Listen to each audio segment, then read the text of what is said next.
नमस्कार साथियों, हमारे चैनल में आपका स्वागत है।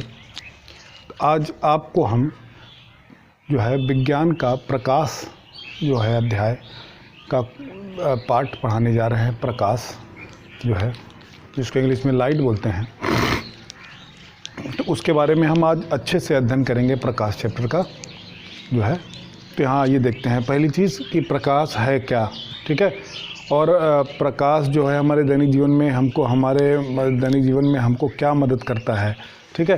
प्रकाश ना होता तो क्या होता, प्रकाश जब रहता है, ठीक है। और वस्तु हमको कैसे दिखती है, और प्रकाशिक किरण की क्रियाएं क्या हैं, क्या क्या करती हैं, कैसे करती हैं। जो प्रकाश से प्रतिबिंब बनता है वो प्रतिबिंब कैसे कैसे होता है, कौन कौन सा प्रतिबिंब होता है, ठीक है। और जो प्रकाश का परावर्तन होता है उसमें कौन कौन से दर्पण होते हैं और कैसा कैसा परावर्तन होता है, नियमित होता है, वो सारी चीज़ें आज हम अच्छे से जानेंगे। तो आइए सबसे पहले हम देखते हैं कि प्रकाश क्या है, ठीक है। प्रकाश, जबकि उसके बारे में आप इस शब्द से सभी लोग वाकिफ़ होंगे, तो उसको अच्छे से आइए जानते हैं। चलिए, प्रकाश है क्या चीज़। प्रकाश बाहरी कारक है जिसके कारण से कोई भी वस्तु हम अपनी आंखों से देख सकते हैं। एक बाहरी कारक है, ठीक है प्रकाश। अगर प्रकाश ना हो तो हम किसी बाहरी चीज़ को कोई वस्तु को हम नहीं देख सकते। जैसे कि आपको हम एग्जांपल बता दें, मान लीजिए ये मार्कर है, ठीक है। अभी हमको ये दिख रहा है मार्कर, ठीक है, दिख रहा है ना, हाँ। और यही मार्कर, सेम यही मार्कर और हमारी यही आँख, यही जगह, यही सब कुछ हो और रात हो, मतलब अंधेरा हो, प्रकाश यहाँ पे विद्यमान ना हो, तो क्या होगा कि यही मार्कर हमको नहीं दिखता है। तो ये बताइए कि सेम मार्कर है, सेम हमारी आँख है, हम ही सब कुछ हैं, सब कुछ वही है, लेकिन दिन में ये हमको दिखाई देता है और रात में हमको दिखाई नहीं देता। तो दिन में और रात में अंतर क्या है? बस प्रकाश का ही तो अंतर है। दिन में क्या है? प्रकाश है, रात में वही प्रकाश नहीं होता है। तो इससे हमको थोड़ा सा तो गेस हो गया ना कि प्रकाश क्या करता है, किसी वस्तु को हमको देखने में हमारी मदद करता है। धीरे से आप देखते जाइए, सब कुछ समझ में आएगा धीरे धीरे, ठीक है।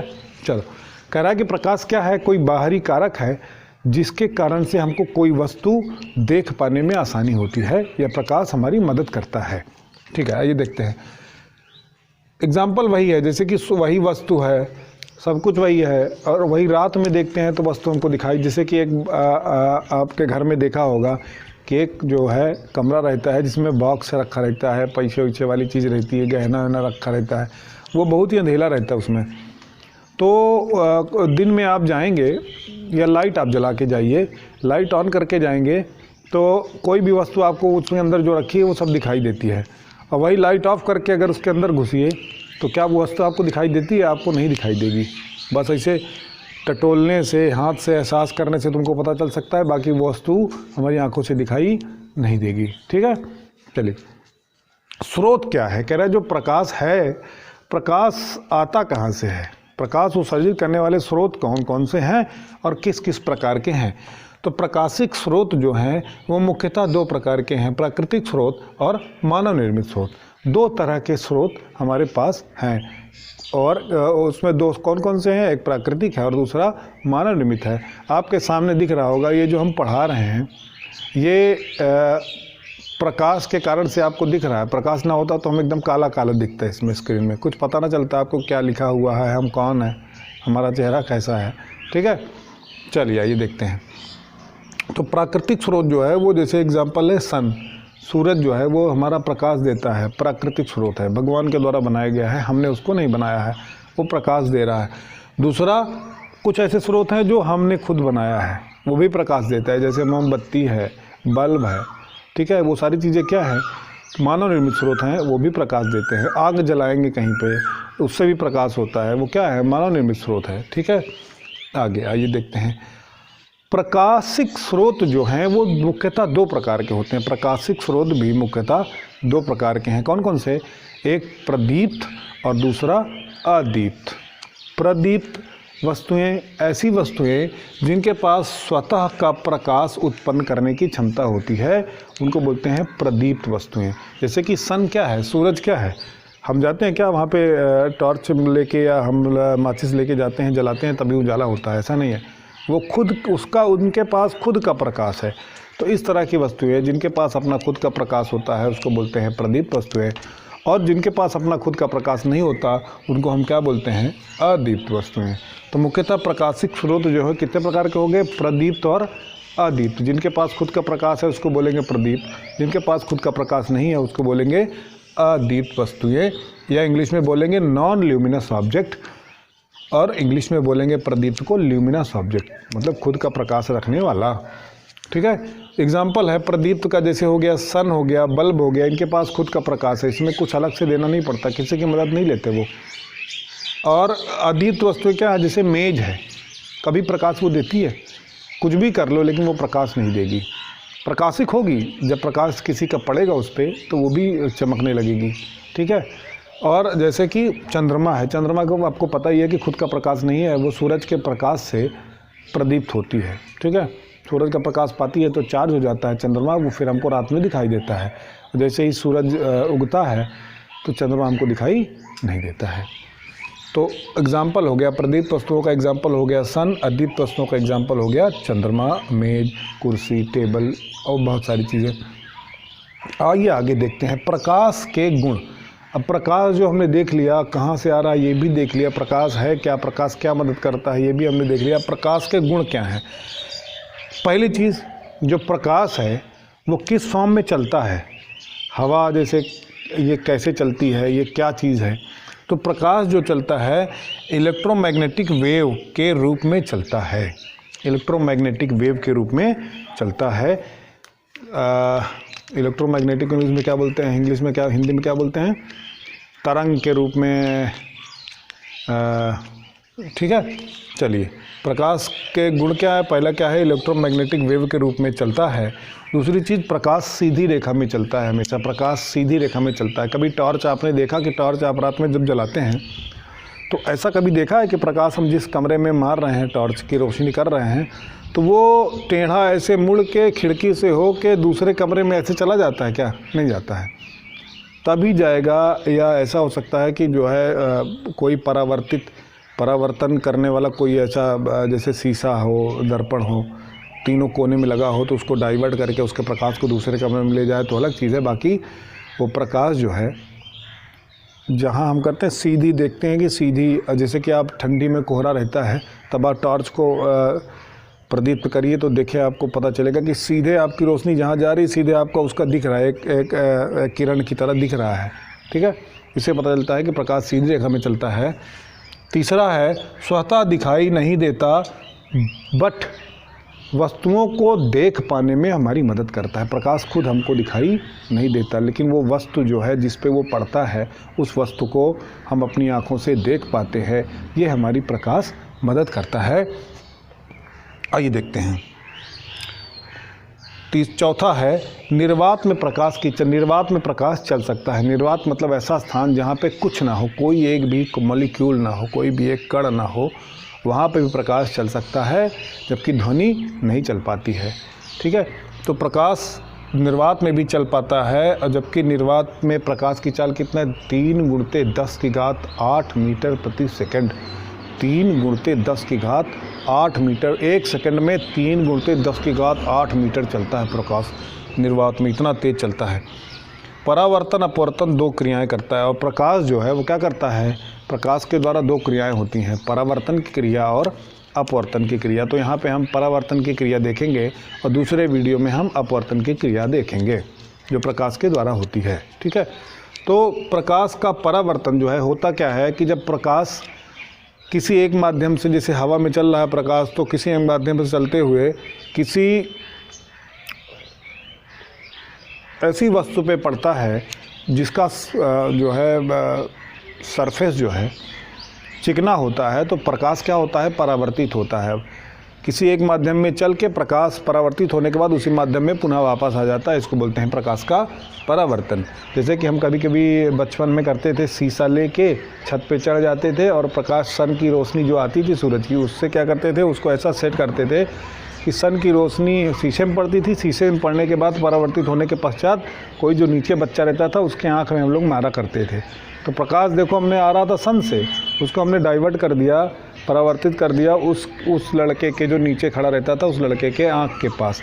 तो यही होता है प्रकाश का परावर्तन। ठीक है, ये देखते हैं प्रकाश का परावर्तन। देखेंगे तो प्रकाश का परावर्तन दो तरीके का होता है, एक नियमित और एक अनियमित। जैसे कि कोई दर्पण है आपके घर पे, एकदम सीधा है, ठीक है, एकदम प्लेन है, तो उसमें जो प्रकाश का परावर्तन होगा नियमित होगा। मतलब जो आने वाली किरण आपतित किरण होगी और जाने वाली किरण जो होगी परावर्तन के पश्चात परावर्तित किरण होगी और आपतन बिंदु होगा।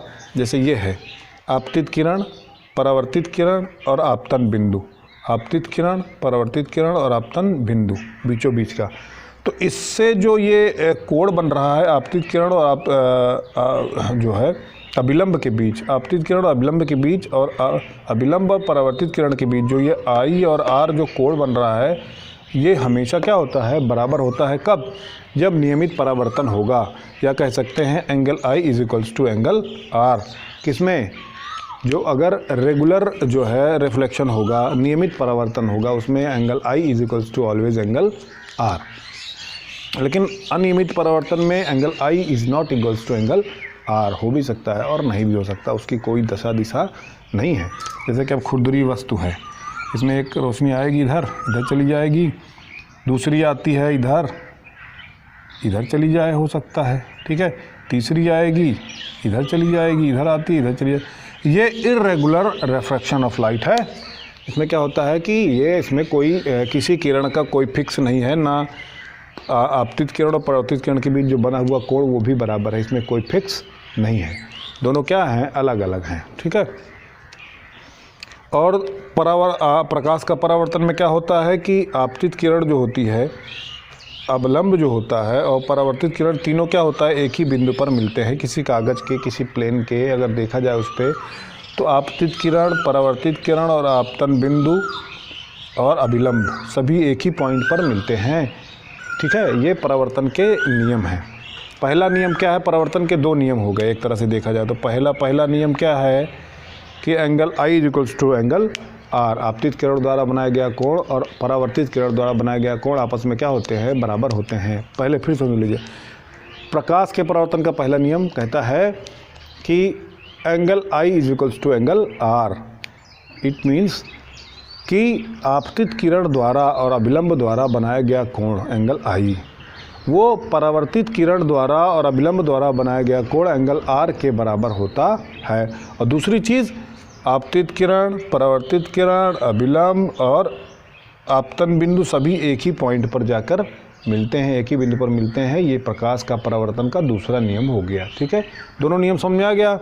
पहला नियम angle i equals to angle r, दूसरा आपतित किरण, अभिलंब और परावर्तित किरण सभी एक ही बिंदु पर मिलते हैं, इसको बोलते हैं परावर्तन का दूसरा नियम। आगे आइए देखते हैं प्रकाशिक बिंब, प्रतिबिंब। प्रतिबिंब मतलब इमेज। प्रतिबिंब इमेज कैसे बनती है, जब प्रकाश का परावर्तन होगा तभी तो इमेज बनेगी। ठीक है, जैसे कि हम कभी खड़े होते हैं कि कोई शाम को हम खड़े हैं, कोई आगे से रोशनी आ रही है और हमारा सेम हूबहू हमारी शरीर का एक ढांचा जो है पीछे हमको दिखाई देता है काले काले कलर में, वो हम है ये वस्तु और वो हमारी परछाई हो गई पीछे, या प्रतिबिंब हो गया या इमेज हो गया। तो इमेज बनती कैसे है, वस्तु के किसी बिंदु से, जैसे ये वस्तु है, उसके किसी बिंदु से दो या दो से अधिक किरणें जब निकलती हैं और निकलने के पश्चात किसी वस्तु से टकराती हैं या उनका परावर्तन होता है, परावर्तन के पश्चात दोनों किरणें जब आपस में एक दूसरे को काटती हैं, जब दोनों किरणें एक दूसरे को आपस में जहाँ काटती हैं वहीं पर प्रतिबिंब बनता है। कहने का मतलब फिर से समझ लीजिए, किसी वस्तु से निकली हुई दो प्रकाश की किरण जब किसी वस्तु से टकराती हैं, परावर्तित होती हैं, परावर्तित होने के बाद जब दोनों आपस में एक बिंदु पर मिलती हैं या एक दूसरे को काटती हैं तो वहाँ पर प्रतिबिंब जनरेट होता है। आगे ये ठीक है, अब प्रतिबिंब जो है वास्तव में दो प्रकार का होता है। प्रतिबिंब कितने प्रकार का होता है? वास्तव में दो प्रकार का होता है, एक वास्तविक प्रतिबिंब और दूसरा आभासी प्रतिबिंब। वास्तविक प्रतिबिंब और दूसरा आभासी प्रतिबिंब। वास्तविक प्रतिबिंब से आपको नाम से ही पता चल रहा होगा कि वास्तव में प्रतिबिंब बनता हुआ प्रतीत हो बनता है, उसको बोलते हैं वास्तविक प्रतिबिंब। और अगर आभास होता हुआ प्रतीत होता है तो उसको बोलते हैं आभासी प्रतिबिंब। ठीक है, दो तरीके का प्रतिबिंब बनता है, वास्तविक प्रतिबिंब और आभासी प्रतिबिंब। वास्तविक प्रतिबिंब में होता क्या है कि जो वस्तु से दोनों किरण जब निकलती हैं तो टकराने के पश्चात जहाँ पर मिलती हैं, जहाँ वास्तविक प्रतिबिंब बनता है वहाँ पे क्या होता है, मुख्यतः देखा जाता है कि पहली चीज़ कि वस्तु का जो प्रतिबिंब है हमें उल्टा, ज़्यादातर केसेस में उल्टा बनता है, या पूरी तरह कह सकते हैं कि पहली बात वास्तविक प्रतिबिंब होगा तो उल्टा बनेगा। ठीक है, ध्यान रखने की चीज़ है, वास्तविक प्रतिबिंब होगा तो उल्टा बनेगा और पर्दे पर बनाया जा सकता है। अगर वास्तविक प्रतिबिंब होगा तो उसको हम पर्दे पर बना सकते हैं, वास्तविक प्रतिबिंब होगा तो उसको हम पर्दे पर बना सकते हैं। ठीक है, अगर आभासी प्रतिबिंब होगा, आभासी प्रतिबिंब तो पहली बात क्या होता है, सीधा होता है, दूसरी चीज़ पर्दे पर उसको बनाया नहीं जा सकता। आइए देखते हैं वास्तविक आभासी प्रतिबिंब जो है कैसे बनता है। आभासी प्रतिबिंब क्या होता है, किसी वस्तु से दो किरणें आपस में निकलती हैं। ठीक है, निकलने के पश्चात परावर्तन होता है, परावर्तन के पश्चात क्या होता है, दोनों किरणें आपस में इकट्ठा नहीं होती हैं, फैलती हैं। ठीक है, तो ये देखो, अगर देखा जाए तो वास्तव में ये इधर जा रही है, इधर जा रही है, तो ये आपस में कहीं मेल होगा, कहीं नहीं होगा। लेकिन इसको हम ज़बरदस्ती एक आभास करते हैं कि अगर वास्तव में अगर कहीं इनको मिलाया जाए तो प्रतिबिंब कहाँ बनेगा, आभास किया जाए। तो हम देखते हैं कि इसको हम एक बार कोशिश करते हैं, डैश डैश करके आगे बढ़ाते हैं। अब ये तो जाता ही है, तो दोनों आपस में मिला देते हैं यहाँ पर, या यहाँ पे मिला। ठीक, तो यहाँ प्रतिबिंब तुम्हारा बन गया। और तुमने देखा क्या कि हमेशा आभासी प्रतिबिंब जो होता है वो सीधा बनता है और पर्दे पर बनाया नहीं जा सकता, क्योंकि उसको जो है वास्तव में वो दोनों रेखाएं मिलती नहीं है, लेकिन उसको हम मिलाने की कोशिश करते हैं, तब प्रतिबिंब बनता है। तो ये आभासी प्रतिबिंब है। ठीक है, और दोनों किरणें आपस में जब वास्तव में एक दूसरे काटती हैं तो वो वास्तविक प्रतिबिंब बनता है, हमेशा उल्टा बनता है। इसको पर्दे पर बनाया जा सकता है। ठीक है, वास्तविक प्रतिबिंब को पर्दे पर बनाया जा सकता है, वास्तविक प्रतिबिंब को पर्दे पर बनाया जा सकता है और आभासी प्रतिबिंब को पर्दे पर बनाया नहीं जा सकता। ये चीज़ कंफर्म हो गई बच्चे? आगे ही देखते हैं। अब जो ये परावर्तन होता है, बार बार कह रहे परावर्तन होता है, तो उसके लिए जो है दर्पण भी हमको पढ़ना पड़ेगा। दर्पण मुख्यतः दो प्रकार का होता है। पहला दर्पण आपके घरों में है, जिसपे हम सामने खड़े होकर अपना हेयर स्टाइल सब कुछ देखते हैं, कहाँ पे क्या दिक्कत है, ऐसे करते हैं, क्रीम उम लगाते हैं। ठीक है, तो वो क्या है, जो सामने आपके रहता है वो समतल है, एकदम बराबर है, उसका तल समतल है, मतलब बराबर तल है, कहीं पे ऊंचा खाली नहीं है, ना कहीं मोटा है ना पतला है। तो उस तरह के तल को बोलते हैं समतल। उस तरह के दर्पण को क्या बोलते हैं, समतल दर्पण। और कुछ दर्पण ऐसे होते हैं जो गोले होते हैं, जैसे कि ये ऐसे होता है, जिसका एक भाग जो है पॉलिश किया होगा और दूसरा भाग चमक वाला भाग होगा। इस तरह के दर्पण को बोलते हैं गोली दर्पण। जो कहाँ से जनरेट होता है, मान लीजिए एक गोला हो हमारे पास दर्पण का, उसका एक छोटा भाग हमने काट लिया, ये जनरेट कहाँ से होता है, गोली दर्पण आता कहाँ से है। जैसे कोई गोली दर्पण था तो उसको हमने काट लिया, इतना काटने के पश्चात ये हमको मिला, उसके बाद उसका एक जो है मान लीजिए इसी को हमने पॉलिश कर दिया, धसे हुए भाग को एक तरफ हमने पॉलिश कर दिया और दूसरी तरफ चमक वाला भाग बन गया। इस तरह के दर्पण को क्या कहेंगे, गोली दर्पण कहेंगे। गोली दर्पण में भी दो प्रकार के होते हैं। दर्पण में क्या होता है, एक पृष्ठ पर पॉलिश किया जाता है और दूसरा पृष्ठ परावर्तक पृष्ठ होता है या चमक वाला भाग होता है। इस तरह की चीज़ों को हम क्या बोलते हैं, दर्पण बोलते हैं। दर्पण मुख्यतः दो प्रकार का होता है, समतल दर्पण और गोली दर्पण। गोली दर्पण में भी दो प्रकार के हैं। समतल दर्पण पहले ये देख लेते हैं। समतल दर्पण में की खासियत क्या है, जो वस्तु होती है उसका प्रतिबिंब बनता है। जैसे हम शीशे के सामने खड़े होते हैं, दर्पण के सामने खड़े होते हैं, तो जो है प्रतिबिंब बनता है हमारा, हम खड़े हैं, हमारा चेहरा दिख रहा है सामने।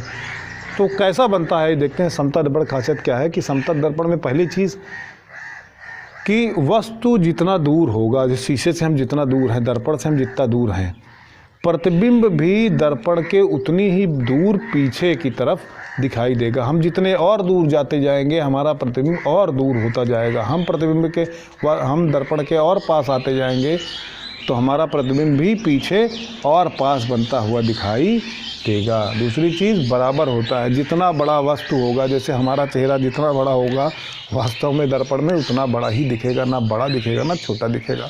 ठीक है, अगर सस्ता दर्पण है तो कभी कभी गांव में क्या होता है, सस्ते के चक्कर में 20 रुपये में इतना बड़ा शीशा लिया, पता चला वो ऐसा दर्पण है कि हम कहीं और जब देखते हैं तो हमारा चेहरा छोटा दिखाई देता है। हम जब अपने घर में आके देखते हैं तो हमको खुद ही एहसास नहीं होता, लगता है यार हम मोटे हैं कि हम पतले हैं। हमको उसके शीशे में तो हमारा चेहरा पतला दिख रहा था, हमारे शीशे में हमारा चेहरा मोटा दिख रहा है, तो वास्तव में हम है कैसे। तो वास्तविक प्रतिबिंब नहीं बनाता है, वो थोड़ा सा उसमें इम्प्रूवमेंट कर देता है। समतल दर्पण का तीसरी खासियत क्या है, सदैव आभासी और सीधा रहता है। जो हमारा समतल दर्पण में जो प्रतिबिंब बनता है वो पीछे बनता है, दर्पण के पीछे बनता है।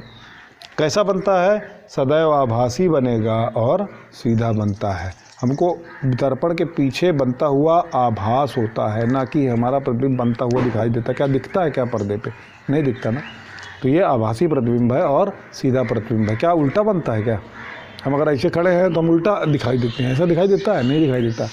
ठीक है, और पहले ही पढ़ा है तुमने, अगर सीधा प्रतिबिंब बन रहा है तो मान के चलो आभासी है, और उल्टा बन रहा है तो मान के चलो वास्तविक है प्रतिबिंब। तो वास्तविक प्रतिबिंब हमारा बन रहा है, नहीं बन रहा है, हम उल्टे दिख रहे हैं, नहीं दिख रहे, पैर हमारा ऊपर दिख रहा है, नहीं दिख रहा। तो जिस तरह हम खड़े हैं उसी तरह दिख रहा है, इसका मतलब मान के चलो ये पहली बात तो आभासी प्रतिबिंब है। ठीक है, गोली दर्पण क्या है। गोली दर्पण भी दो प्रकार का होता है। गोली दर्पण में बताया ना, किसी गोले से एक छोटा सा उसका भाग काट लिया और काटने के बाद एक पृष्ठ को हमने पॉलिश कर दिया, दूसरे पृष्ठ को चमकशील बना दिया। इस तरह से ये हमारा गोली दर्पण बन गया। गोली दर्पण मुख्यतः कितने प्रकार के होते हैं, दो प्रकार के होते हैं, अवतल दर्पण और उत्तल दर्पण। कितने प्रकार के होते हैं, अवतल दर्पण और उत्तल दर्पण। अवतल दर्पण की खासियत क्या है, ये है उत्तल दर्पण। अवतल दर्पण की खासियत ये है, वही गोली दर्पण है, देखिए गोले का एक छोटा सा भाग हमने अगर उठे हुए भाग की तरफ पॉलिश कर दिया, हमने उठे हुए भाग की तरफ पॉलिश कर दिया और धसे हुए भाग की तरफ चमकशील भाग है कि हो गया अवतल। अब अव मतलब धसा हुआ, अव मतलब धसा हुआ, उत मतलब उठा हुआ। उठे हुए भाग की तरफ अगर चमक वाला भाग है या प्रतिबिंब बनता है या वहाँ से प्रकाश का परावर्तन होता है तो उसको बोलते हैं उत्तल। और धसे हुए भाग की तरफ प्रकाश का परावर्तन होता है तो उसको बोलेंगे अव। अव मतलब धसा हुआ, अवतल। और उठे हुए भाग की तरफ चमकशील भाग रहेगा तो उसको बोलेंगे उत्तल, और धसे हुए भाग की तरफ होगा तो उसको बोलेंगे अवतल। ठीक है, उसको क्या बोलेंगे, अवतल। अब आपको दर्पण के बारे में लगभग प्रकाश और दर्पण के बारे में सारी चीज़ें जान चुके हैं। तो अब प्रकाश की किरण के द्वारा जो हमारा प्रतिबिंब बनता है, वास्तविक और आभासी, अभी हमने देखा, तो वो प्रतिबिंब कैसे बनता है इसको पेज पर या ब्लैक बोर्ड पर आइए हम अपनी आँखों के सामने समझने की कोशिश करते हैं कि हमारा जो प्रतिबिंब है वो बनता कैसे है, वास्तविक कब बनता है, उल्टा कब बनता है, आभासी कब बनता है, सीधा कब बनता है, क्या कैसे बनता है, आइए देखते हैं। तो यहाँ पे आप देखेंगे गोली दर्पण से संबंधित परिभाषाएं। पहली चीज़ कि गोली दर्पण जब हम बनाने के गोली दर्पण में जो प्रतिबिंब को बनाने की कोशिश करेंगे तो उसमें कुछ चीज़ें जो हैं मुख्यतः उनको हम जानने की कोशिश करेंगे, उनके बिना हमारा काम नहीं चलने वाला है, क्योंकि पेन और कॉपी की सहायता से हम बनाने की कोशिश करेंगे। तो इन चीज़ों का रहना मस्ट है और इनका जानना भी बहुत ज़रूरी है।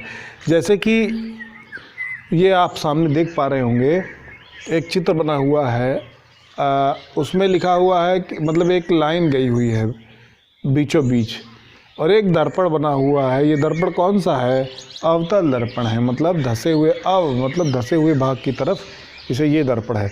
धसे हुए भाग की तरफ चमक वाला भाग है, उठे हुए भाग की तरफ पॉलिश है, तो इसको क्या बोलेंगे, अवतल। और अगर यही चीज़ क्या होता, ये ऐसा होता है, ऐसा मतलब कह सकते हैं ऐसा होता, तो उठे हुए भाग की तरफ अगर पॉलिश होता मतलब चमक वाला भाग इधर होता तो इसको बोलते हैं ऊ मतलब उठा हुआ, उत्तल। ऊ से उठा हुआ, ऊ से उत्तल, ऊ से उठा हुआ, ऊ से उत्तल। चमक वाला भाग अगर उठे हुए भाग की तरफ है तो उसको बोलेंगे उत्तल, और धसे हुए भाग की तरफ अगर चमक वाला भाग है उसको बोलेंगे अवतल। ठीक है, तो अवतल दर्पण यहाँ पे दिख रहा है। मुख्य, इसको जो मेन लाइन बीचों बीच से जाती है उसको हम बोलते हैं मुख्य अक्ष। जो मेन लाइन जाती है दर्पण के ध्रुव से होते हुए जो मेन लाइन जाती है उसको हम क्या बोलते हैं? मुख्य अक्ष। और दर्पण का मिडिल भाग जहाँ से मुख्य अक्ष जहाँ से उसको काटती है उसको बोलते हैं ध्रुव, जिसको हम ओ से डिनोट करते हैं। और इस दर्पण का, इस गोली दर्पण जो इतना बड़ा पहले होता है, जैसे ये गोली दर्पण पहले से था, ठीक है, इतना बड़ा था, हमने इसको छोटा सा भाग इसमें से हमने काट लिया था, इतना छोटा सा भाग हमने काट लिया था, ठीक है, तो उसी से ये दर्पण बना है। तो इस गोली दर्पण का कहीं ना कहीं सेंटर रहा होगा, कहीं ना कहीं इसका केंद्र रहा होगा, ठीक है। तो केंद्र जो इसका रहा होगा, उस दर्पण के केंद्र को हम यहाँ पर क्या बोलते हैं? वक्रता केंद्र बोलते हैं। क्या बोलते हैं? वक्रता। वक्र मतलब इस गोले का केंद्र बोलते हैं, इसको सी से डिनोट करते हैं। और ये रही बात फोकस की, तो ध्रुव से केंद्र की जो दूरी होती है, या कह सकते हैं इस वक्र की जो त्रिज्या थी, कि त्रिज्या क्या होती है? केंद्र से ध्रुवों के बीच की दूरी या परिधि की दूरी। तो ये जो केंद्र की दूरी है उसको अगर आधा कर देंगे, मतलब केंद्र की दूरी का आधा कर देंगे, तो ये क्या बन जाएगा? यहाँ बन जाएगा ये फोकस बन जाएगा, फोकस बन जाएगा, फोकस दूरी बन जाएगी। मतलब कहने का मतलब फोकस दूरी अगर ये 5 सेंटीमीटर होगी, माना कि ध्रुव से फोकस की दूरी 5 सेंटीमीटर है, तो ध्रुव से केंद्र की दूरी कितनी होगी? 10 सेंटीमीटर होगी। या कह सकते हैं ध्रुव से केंद्र की दूरी अगर 10 सेंटीमीटर है, ध्रुव से केंद्र की दूरी अगर 10 सेंटीमीटर है, तो ध्रुव से फोकस दूरी कितनी होगी? 5 सेंटीमीटर होगी, उसका आधा होगी, ठीक है। चलो देखिए, वक्रता त्रिज्या क्या है? ध्रुव से और केंद्र के बीच की दूरी को क्या बोलते हैं? वक्रता त्रिज्या। त्रिज्या किसको बोलते हैं? जैसे गोला होता है, केंद्र बिंदु से परिधि को मिलाने वाली जो रेखा है इसको बोलते हैं आर, रेडियस, त्रिज्या। यही यहाँ पे तो त्रिज्या है, ये मिडिल भाग है, उसका केंद्र है, केंद्र से ध्रुवों को मिलाने वाली जो रेखा है उसको क्या बोलते हैं? त्रिज्या। त्रिज्या का आधा कर देंगे तो ये क्या आ जाएगा? फोकस दूरी आ जाएगा। त्रिज्या का आधा कर देंगे, फोकस दूरी आ जाएगा। इतनी सारी चीज़ें हमको जानना ज़रूरी है, ठीक है। फिर आइए देखते हैं कि जब हम प्रतिबिंब बनाने की कोशिश करेंगे, प्रतिबिंब बनाने जब जाएंगे, तो हम क्या करेंगे कि इन सारी चीज़ों का प्रयोग तो होगा ही होगा उसमें, हर चित्र में, हर प्रतिबिंब बनाने की जब क्रिया करेंगे तो ये सारी चीज़ें उसमें आएगा, ये प्रतिबिंब बनाना पड़ेगा। उसके बाद हम वस्तु से, कोई भी वस्तु जब दर्पण के सामने रखेंगे तो उस वस्तु से 2 किरण, मुख्यतः कितनी? कम से कम 2 किरण हमको उस वस्तु से गुजारनी पड़ेगी। अभी हम दिखाएंगे आपको, यहाँ पे देख रहे होंगे इधर 2 वस्तु, जैसे यहाँ पे वस्तु हमने रखा, तो यहाँ से 2 किरण निकलेगी, एक पैरेलल निकलेगी, एक फोकस से होती हुई निकलेगी। 2 किरण जब निकलेंगी, वही दोनों किरण, अभी हमने बताया था प्रतिबिंब कैसे बनता है, कि 2 किरण, किसी वस्तु से निकली हुई 2 किरणें जब परावर्तन के पश्चात आपस में एक दूसरे को काटेंगी, तो जहाँ पर काटती हैं उस बिंदु पर प्रतिबिंब बनता है, ठीक है। तो यही प्रतिबिंब बनाने की कोशिश करेंगे। कैसे करेंगे यही देखते हैं। पहली चीज़ तो ये जानेंगे कि ये सब चीज़ें जान लिया, परिभाषा। उसके बाद देखेंगे प्रतिबिंब बनने के नियम। प्रतिबिंब बनाने के नियम कैसे बनेगा? पहली चीज़ कि ये जो मुख्य अक्ष है उसके समानांतर अगर कोई किरण आती है, पहली चीज़, सबसे पहली किरण, और एक किरण समानांतर आती ही आती है, एक तिरछी आती है। मुख्य अक्ष के इस लाइन के समानांतर अगर कोई किरण आती है तो परावर्तन के पश्चात वो फोकस से होकर जाएगी। पहली चीज़ नोट कर लीजिए। अगर समानांतर आती है, समानांतर आती है तो परावर्तन के पश्चात फोकस पॉइंट से होकर, फोकस बिंदु से होकर जाएगी। दूसरी चीज़, अगर यही चीज़ है, ये अवतल में है और ये उत्तल में है, क्या नोट कर लिया कि अगर कोई किरण वस्तु से आती हुई, पहले कोई किरण अगर समानांतर आती है तो परावर्तन के पश्चात वो फोकस बिंदु से होकर जाएगी। समानांतर आने वाली किरण, मुख्य अक्ष के समानांतर आने वाली किरण परावर्तन के पश्चात फोकस पॉइंट से होकर, फोकस बिंदु से होकर जाती है। दूसरी चीज़ क्या है? उसका उल्टा कह सकते हैं कि अगर कोई किरण फोकस बिंदु से होकर जाती है, कोई आपतित किरण, कोई आने वाली किरण, कोई आपतित किरण फोकस बिंदु से होकर जाती है, तो परावर्तन के पश्चात वो मुख्य अक्ष के समानांतर हो जाती है, मुख्य अक्ष के पैरेलल हो जाती है। पहला और तीसरा नियम जो है वो एक दूसरे के उल्टा है। कहने का मतलब पहला नियम क्या था कि मुख्य अक्ष के समानांतर अगर कोई किरण, आपतित किरण आती है तो परावर्तन के पश्चात वो फोकस से होकर जाएगी। और तीसरा नियम कहता है कि अगर कोई किरण, आपतित किरण फोकस बिंदु से होकर जाती है तो परावर्तन के पश्चात पैरेलल मुख्य अक्ष के समानांतर हो जाएगी। दूसरा नियम कहता है कि अगर कोई किरण, आपतित किरण बिंदु C से होकर जाती है, केंद्र बिंदु से होकर जाती है, तो परावर्तन के पश्चात उसी दिशा में वापस चली जाएगी, केंद्र बिंदु से ही होकर वापस जाएगी। 3 चीज़ें लगभग क्लियर हो गई है आपको बेटा। चौथा देखते हैं, चौथा क्या है, चौथा नियम क्या है कि कोई किरण, चौथा हम देखते हैं अब कि जैसे एक समानांतर किरण हमने यहाँ पे गुजारी, कोई वस्तु रखी है जो क्या है, केंद्र बिंदु से बाहर है, और एक किरण समानांतर जा रही है मुख्य अक्ष के, और एक किरण क्या हो रही है, फोकस से होकर जा रही है। अब परावर्तन के पश्चात हमने बताया था कि समानांतर वाली किरण फोकस से होकर जाएगी और फोकस से जाने वाली किरण क्या हो जाएगी, समानांतर हो जाएगी। तो जहाँ पर एक दूसरे को ये काटती हैं वहाँ पर क्या बनता है, प्रतिबिंब बन जाता है। वहाँ पर क्या बनता है, प्रतिबिंब बन जाता है। समानांतर किरण आती है तो फोकस से होकर जाती है, फोकस से होकर जाएगी तो बाद में सब परावर्तन के पश्चात समानांतर हो जाएगी। ये दोनों रेखाएं आपस में जहाँ काटेंगी वहाँ पे प्रतिबिंब बनेगा। और इसको चलिए बना के दिखाते हैं। जैसे देखिए, हम देख लेते हैं, बनाया सारी समझ में नहीं आएगा आपको। इसमें क्या होता है बेटा, बनाने पे टाइम थोड़ा वेस्ट होता है। बना रहता है तो थोड़ा सा आसान रहता है, जल्दी हो जाता है, आपको पढ़ाने में उतना टाइम वेस्ट नहीं होता। जैसे अभी हमने ये वस्तु को रखा C से बाहर। मान लीजिए अब क्या करें हम कि हमने वस्तु बनाया, दर्पण बनाया, और ये फोकस दूरी है, ये केंद्र बिंदु है। मान लीजिए हमने वस्तु बाहर रखा था, अब रखेंगे केंद्र बिंदु पे, तो देखते हैं क्या होता है। केंद्र बिंदु पे अगर रखेंगे तो एक समानांतर जाएगी किरण, एक फोकस से होकर जाएगी।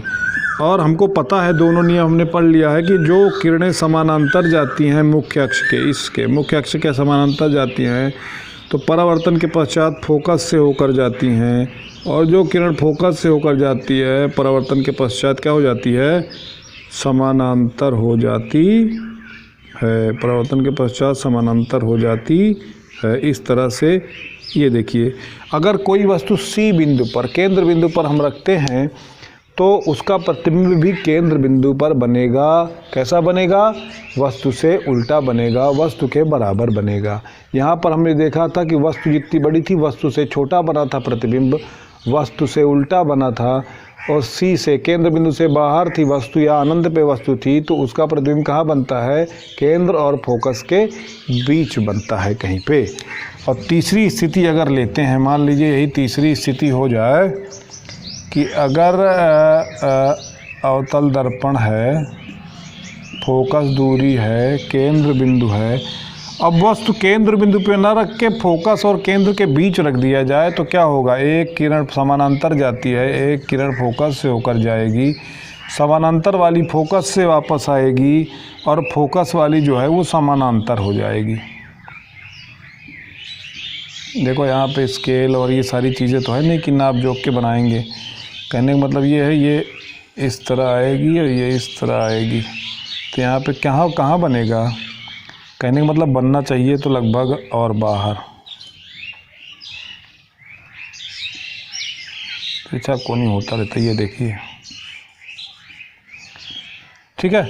अगर अनंत पे वस्तु रखी रहती है तो कहाँ पर बनेगी, केंद्र और फोकस के बीच बनेगा उसका प्रतिबिंब।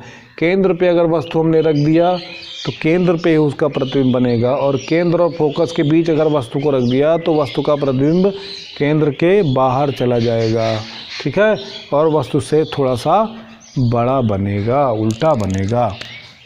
और तीसरी कंडीशन, चौथी कंडीशन अगर ले लें, मान लीजिए यही दर्पण है और फोकस केंद्र हो गया। अब फोकस पे अगर रख दिया वस्तु को, कहाँ पे रख दिया, फोकस पे रख दिया तो ये कहाँ पर बनेगी?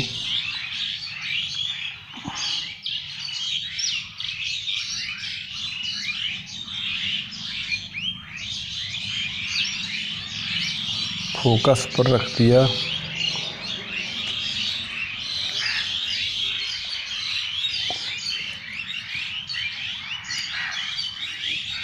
तो कहाँ पर बनेगी? कहीं अनंत पर जाकर बनेगी। अगर कोई वस्तु फोकस पर रखी है, कोई वस्तु फोकस पर रखी है तो उसका प्रतिबिंब कहाँ पर बनेगा? अनंत पर जाकर बनेगा। ठीक है, इस तरह से देखते हैं। बस दो ही किरण का खेला है भाई, दो ही किरण का खेला है। एक समानांतर जाती है और एक फोकस से होकर जाती है। मुख्यतः समानांतर जाती है एक, और दूसरी जाती है फोकस से होकर। मान लीजिए आखिरी कंडीशन देखते हैं कि अगर मान लीजिए कि अब वस्तु को हमने कहाँ रख दिया? फोकस के भी अंदर, बहुत पास, दर्पण के बहुत पास रख दिया तो क्या होगा? दर्पण के बहुत पास रख दिया तो क्या होगा?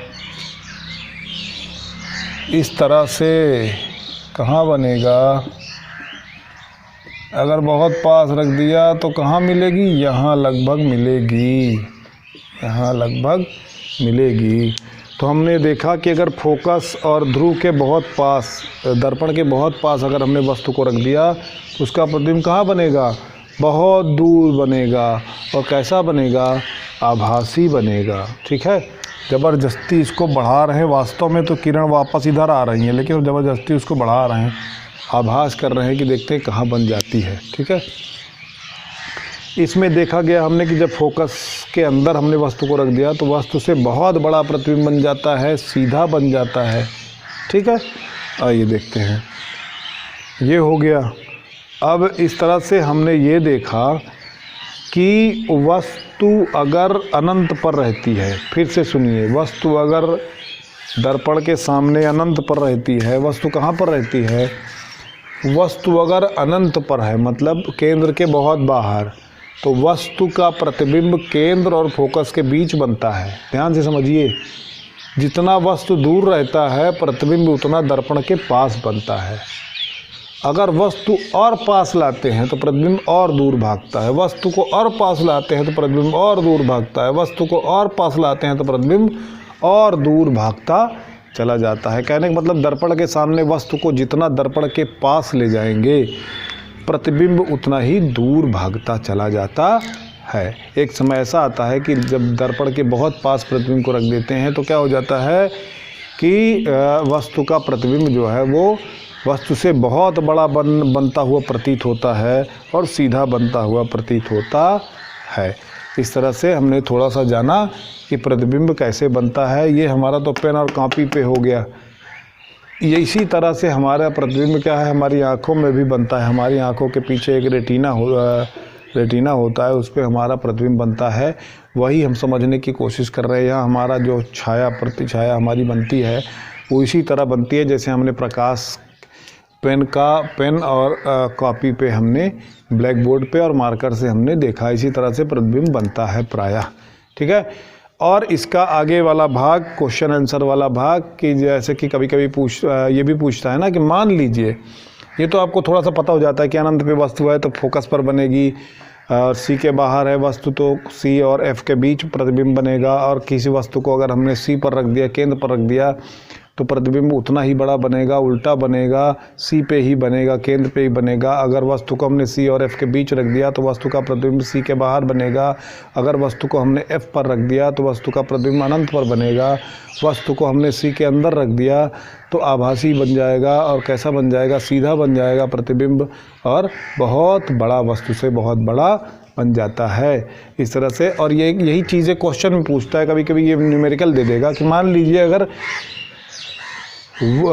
कोई अवतल दर्पण है, उसके सामने 12 सेंटीमीटर दूर कोई वस्तु रखी है जिसका फोकस दूरी है 5 सेंटीमीटर।